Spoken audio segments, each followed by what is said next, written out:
ತ್ರಿವಿಕ್ರಮ್ ಅವರಿಗೆ ಯಾಕೆ ಪ್ರೈಸ್ ಬರಬೇಕು ಅಂತ ಹೇಳಿದ್ರೆ ಅವರ ತಾಯಿಗೋಸ್ಕರ ಪ್ರೈಸ್ ಬರಬೇಕು, ಕಷ್ಟಪಟ್ಟಿದ್ದಾರೆ ಅಂತ. ನಿಮ್ಮ ತಾಯಿ ಏನು ಮಾತಾಡಿದ್ರು? ಮೊದಲನೇ ಮಾತು ಏನಾಗಿದೆ?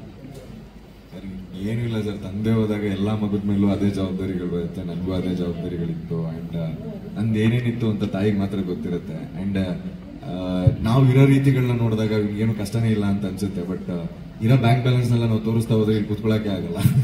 ಸೊ ಎಲ್ಲಾ ಸ್ಟ್ರಗ್ಲಿಂಗ್ ಆಕ್ಟರ್ಸ್ಗಳು ಇದೇ ಜೀವನಗಳಾಗಿರುತ್ತೆ, ಎಲ್ಲರದು ಒಂದೊಂದರ ಜೀವನ. ಸೊ ಆ ಪ್ರಾಸ್ಪೆಕ್ಟಿವ್ ಅಲ್ಲಿ ನಮ್ಮ ತಾಯಿ ಇವನಿಗೆ ಬಂದ್ರೆ ಅಟ್ಲೀಸ್ಟ್ ಒಂದು ಸೆಟಲ್ ಆಗ್ತಾನೆ ಅನ್ನೋದೊಂದು ಪ್ರಾಸ್ಪೆಕ್ಟಿವ್ ಅಲ್ಲಿ ಹೇಳಿದ್ರು. ಅಂಡ್ ಈಗೇನ್ ನನಗೆ ಸಿಕ್ಕಿದೆ ಅದರಲ್ಲೂ ಅಮ್ಮ ತುಂಬಾ ಖುಷಿ ಇದೆ. ಸರ್ ಇನ್ನೊಂದು ವಿಷಯ ಏನು ಅಂದ್ರೆ, ಇಲ್ಲಿ ಸಿಂಪತಿ ಗಿಂಪತಿ ಯಾವ್ದು ಇರ್ಲಿಲ್ಲ ಸರ್.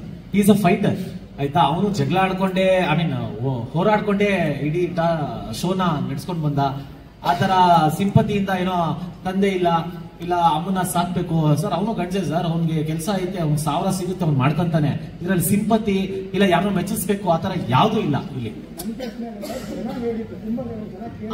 ಅದಕ್ಕೆ ಕ್ಲಾರಿಟಿ ಕೊಡ್ತಾ ಇದೀನಿ. ಏನಕ್ಕೆ ಅಂದ್ರೆ ಇಲ್ಲಿ ಸಿಂಪತಿ ಓಟು ಯಾವುದೇ ಕಾರಣಕ್ಕೂ ಯಾರಿಗೂ ಬಿದ್ದಿಲ್ಲ. ಇವನ್ಗೂ ಅಷ್ಟೇ, ಇವನ್ನ ಕಿಲಾಡಿ ಅಂತಾನೆ ಗೆಲ್ಸಿರೋದೇ ಹೊರತು ಸಿಂಪತಿ ಇವನೇನೋ ಬಡವ ಇಲ್ಲ ಇವನೇನೋ ಅಮಾಯಕ ಅಂತ ಯಾರು ಗೆಲ್ಸಿಲ್ಲ.